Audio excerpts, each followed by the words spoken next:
Otak kita itu kan mesin belajar paling canggih di dunia. Tapi anehnya, kita sering banget salah pakai buku panduannya. Kita malah maksain otak buat kerja dengan cara yang justru berlawanan sama desain alaminya. Nah yuk, kita cari tahu gimana caranya belajar lebih cerdas, bukan cuma lebih keras, dengan ngertiin cara kerja otak kita sendiri. Pasti pernah kan ngalamin ini? Udah baca satu paragraf bolak-balik, tapi kok ya nggak ada yang nyangkut sama sekali? Rasanya tuh kayak lagi coba ngisi ember yang bocor. Ternyata, ya, pengalaman yang kita semua rasain ini adalah petunjuk besar soal satu kebutuhan paling dasar otak kita yang sering banget kita sepelekan. Nah, biar nggak cuma teori, kita bakal lihat data beneran. Ada sebuah penelitian dari Fakultas Kedokteran Universitas Nusa Cendana yang ngasih kita gambaran jelas banget tentang apa yang terjadi kalau kebutuhan paling dasar otak kita, yaitu tidur, nggak terpenuhi. Oke, pertama-tama kita bongkar dua masalahnya. Kurang tidur. Apa sih yang sebenarnya terjadi sama otak mahasiswa-mahasiswa kedokteran di penelitian ini? Data yang mereka kumpulin ini benar-benar bikin kita melek. Coba deh, lihat angkanya. Dari 69 mahasiswa yang diteliti, 58% itu mayoritas loh. Kualitas tidurnya jelek. Ini bukan sekedar ngerasa ngantuk biasa ya.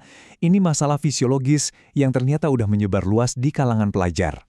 Terus, apa efeknya? Nah, ini dia. Tingkat konsentrasi mereka itu kebelah dua, hampir pas di tengah. Artinya, hampir setengah dari mahasiswa ini benar-benar kesulitan cuma buat fokus.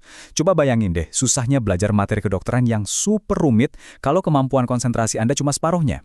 Jadi, intinya begini. Studi ini nunjukin ada hubungan statistik yang signifikan banget. Ini bukan kebetulan ya. Semakin jelek kualitas tidur seseorang, semakin anjlok juga kemampuannya buat konsentrasi. Otak kita tuh lagi ngasih sinyal yang jelas banget. Istirahat itu nggak bisa ditawar-tawar. Oke, jadi kita udah tahu nih, kurang tidur itu masalah. Tapi kenapa sih tidur sepenting itu buat otak? Yuk, kita geser dari apa masalahnya ke kenapa itu bisa terjadi dengan ngintip apa yang sebenarnya otak kita lakuin pas kita lagi tidur. Kutipan dari penelitian ini, wah pas banget. Tidur itu bukan berarti otak kita mati. Justru sebaliknya, pas kita tidur, otak kita itu lagi kerja keras. Ini tuh kayak siklus perawatannya, bersih-bersih sampah metabolisme, milah-milah informasi seharian, dan yang paling penting, memperkuat ingatan. Nah, kemampuan super otak kita buat belajar dan beradaptasi ini ada namanya neuroplastisitas. Ini adalah konsep kunci yang bikin semua proses belajar jadi mungkin. Otak kita itu secara fisik bisa berubah loh, tergantung dari apa yang kita alami dan pelajari. Cara kerjanya tuh simpel banget sebetulnya. Tiap kali Anda belajar sesuatu yang baru, ada jalur saraf yang terbentuk. Makin sering Anda pakai jalur itu, makin kuat dia jadinya.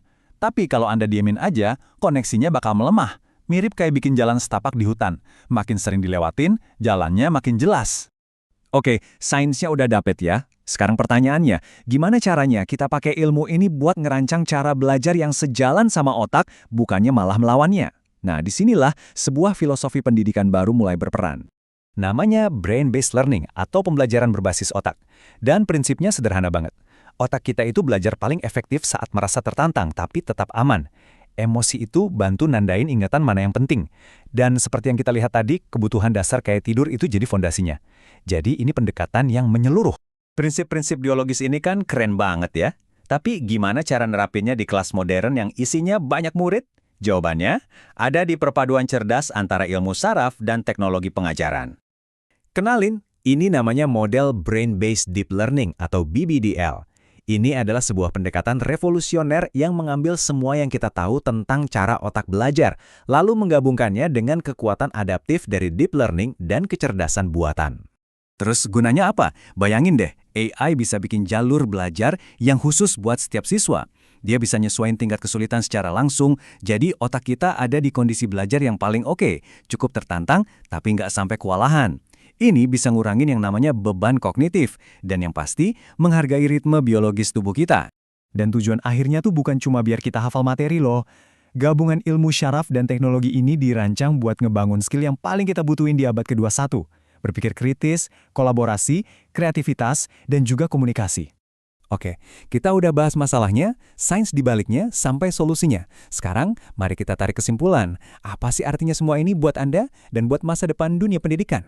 Jadi kalau kita bandingin, di satu sisi ada model lama. Nggak peduli sama cara kerja otak, kasih materi yang sama rata buat semua orang, terus ya berharap yang terbaik. Di sisi lain, ada model baru yang bekerja bareng sama biologi kita, bisa beradaptasi buat tiap individu, dan fokusnya adalah ngembangin skill yang bakal kepake terus. Dan ya, pada akhirnya inilah intinya. Perubahannya itu fundamental banget. Ini bukan lagi soal kurikulum doang. Ini soal gimana kita bisa menciptakan sebuah ekosistem belajar yang dirancang khusus untuk organ yang melakukan semua proses belajar itu, yaitu otak kita. Ini semua bikin kita mikir satu pertanyaan penting di akhir. Kalau sekarang kita tahu belajar itu proses biologis, sama kayak napas atau makan, pertanyaannya adalah, kenapa masih banyak banget sistem pendidikan kita yang seolah-olah dirancang tanpa memperhitungkan keberadaan otak?